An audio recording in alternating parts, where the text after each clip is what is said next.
probably 20 minutes or so, 15 minutes until 1 o'clock. On September 25th, I haven't been to bed yet, and I have resolved to get up to the point where we left for Canada. So when the hits that I described were so bad, and I was almost blacking out at the same time I was being accused of, I had a lot of false allegations about over to CPS just to harass me. Every single one of those reports, basically somebody can call in, anyone could call CPS and say they think there's a problem. That doesn't start an investigation. It doesn't open a case either. What it means is that it creates a query or of sorts. It means that CPS is required to make some kind of,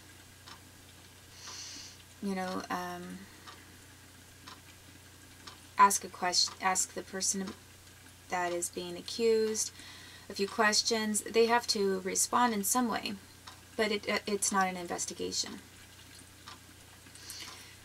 Because basically, if you did that, if every complaint that was called into CPS was meant that is now an investigation, you would have people quote-unquote investigating people all the time. There would be no money to do that with. It's like kind of a little bit like police reports. It's a little bit different, but anybody can call the police and they can call in a report. That doesn't open an investigation. So you have to have some sort of basis for opening an investigation before you do that. Then CPS, if they do find there's some kind of a basis for the complaint, or they think that there's reasonable cause for the basis of a complaint, at that point they can investigate and turn it into a case where it goes to the judge. Before it ends up in front of a judge, it's not a case. And it's really not even an investigation unless I think sometimes right very close up to the point to speaking to a judge. I think that there are things that they can do with some parents. For example, if somebody makes a call and says, I think this woman is a drug user, then it's not an investigation when CPS calls the mother and says, we wanted to know if, how you're doing, how your child's doing. Just because someone makes a complaint that they think somebody's a drug user isn't enough for an investigation. It means that CPS does have to check on that and respond in some way. So then CPS might go out to the house. If the mother appears to be okay and doesn't seem to be on drugs, then there's nothing more to it. If CPS, for some reason, they can even close if they have no basis or no evidence, they can just close the complaint and say, we had a call, we checked on the mother that didn't appear to be any kind of drugs at the time we checked on her, and that's the end of that. If for some reason CPS has a whole ton of people saying, we have evidence of this woman using drugs, and even if CPS doesn't see that, I mean, if they think that there is evidence or something and they want to pursue it, then they could do more than just visit the woman at the house. They could ask for the woman. They could say, we want to investigate further. We'd like to have you submit to a drug test. If the woman refuses, I'm not sure how that works. I don't know if they have to get an order from a judge or if they can remove the child without even having any evidence of a drug use of any kind. So then it doesn't become a case at all until a document is filed with the court that says we are putting a protective order on the child because we think that there is that the child might be in harm or in danger. So there is no such thing as a case, or CPS case at all, until that protective order is filed in the court. And it takes a few steps for that even to happen. There are a few things that have to occur first. So when I had all these weird complaints, calls and everything, it was basically just harassment. I had people calling about one thing and the other, and I was always able to point CPS in the direction of where the evidence was, which always backed me up. So every single time someone called, they quote-unquote closed the call as unfounded. It wasn't as if there was some long-running case or investigation against me. You cannot compile a bunch of closed calls into a claim that this is all part of investigation, because it's not. Once a call is closed, that's the end of it. You don't lump together a bunch of unfounded calls into anything like that.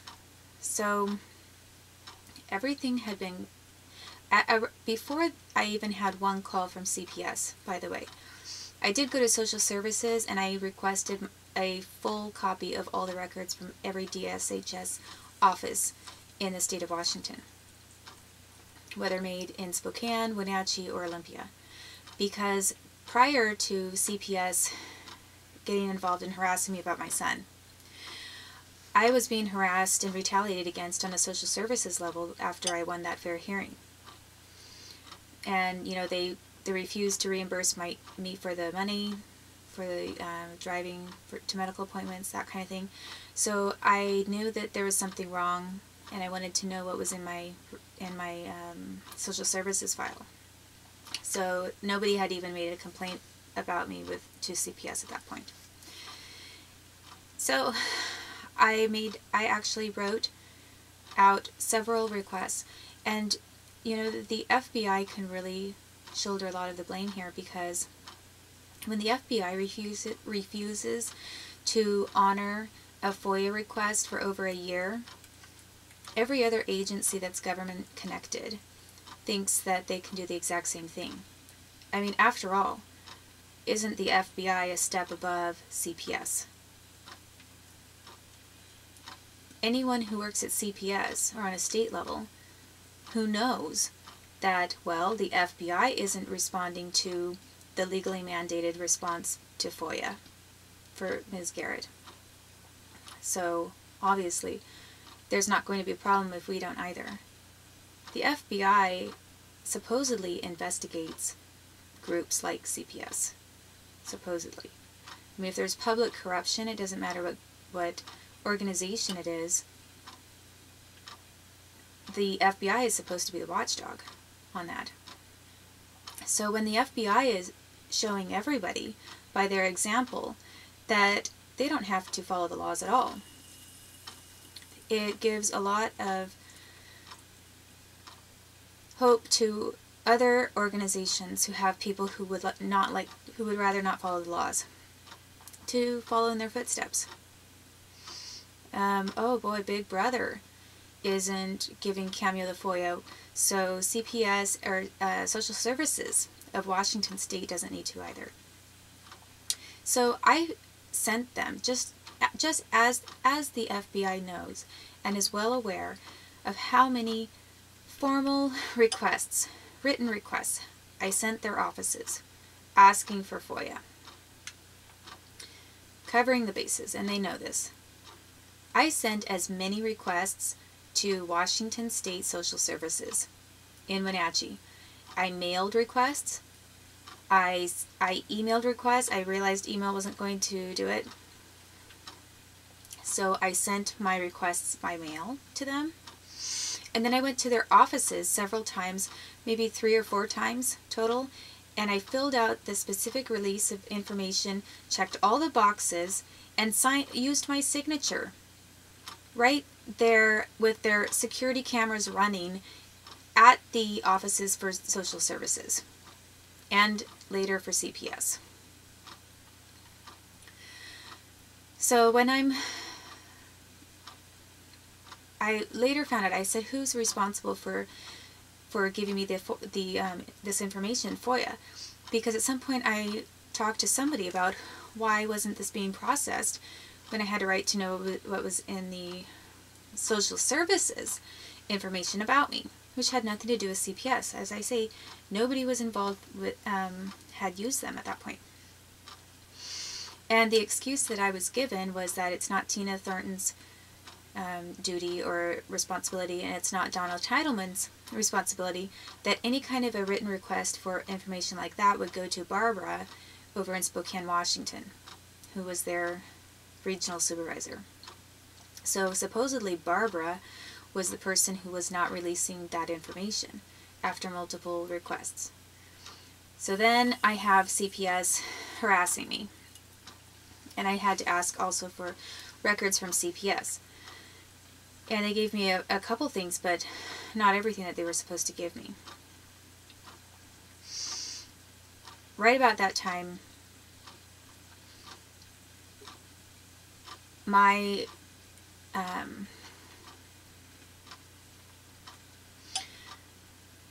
right about the time that I was asking for all of these different records, I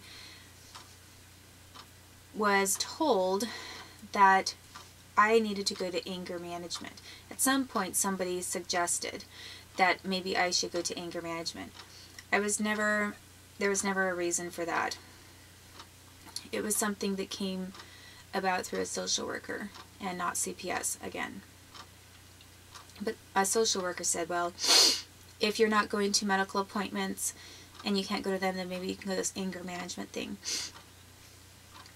And I thought, why would I go to anger management? So they can make me look like I'm an angry person and then take my son from me? Or they can just make me look like I'm a bad person because I'm, they're causing a lot of stress with all of these reports. So social services did want me to, at one point, suggested maybe I go to the anger management if I couldn't go to medical clinics. But it wasn't through CPS at all. And I remember that came up after I said I wanted help getting Social Security disability because I needed more than $400 a month, and it was a little bit more, it was only $700 a month.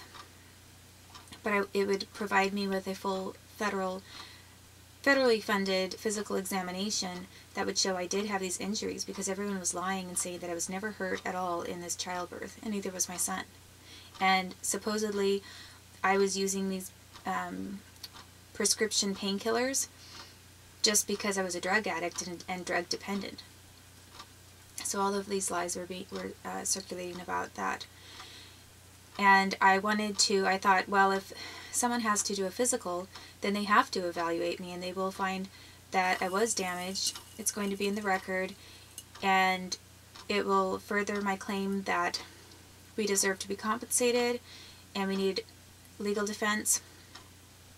And I needed a little bit more money because I was still in a lot of pain, although I didn't realize that some of that pain was just due to being tortured. It wasn't necessarily reflecting the level of pain possibly from the actual injury.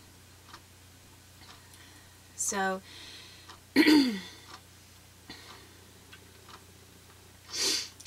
I remember when I asked for assistance from social services to do that, that was when they suggested I go to anger management instead. And she said, the woman that was in charge of this said, I will provide someone who can assist you with